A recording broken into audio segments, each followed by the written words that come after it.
So guys, in this video, I'll show you step by step on how to fix the problem of if you create a caption in your CapCut. The caption is not most of the time aligning with your audio. So in this video, I'll show you step by step on how to fix this problem. First of all, after you finish up all your edition, now you'll create the caption. All up to now, just make sure now to go ahead now and mute all the clip that you have. As you can see now, I have this clip, this is text, and this is some clips.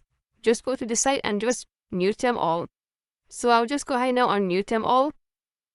So after you mute all the sound and all the audio, the only thing that you will leave is only your audio that you want to create the caption point. So I want to create caption for this audio, so I mute all the line, all the clips. So I'll just leave only this audio. So after you think you leave this audio, all you have to do now, right click on the audio. After right click, go ahead and tap on this create compound clip. So after you create compound clip for the audio, then go ahead now and go to the caption section in your CapCut, and then tap on this generate caption button.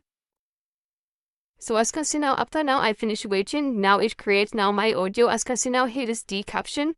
So all that for now, go back and unmute all your caption, all your audio. So after you unmute all your clips like this now, so from there if you play now the audio and the caption will go straight forward without any issue. So that's it guys on how to fix this problem. If you found this video helpful, please like and subscribe. Thank you for watching guys. We'll meet in the next video.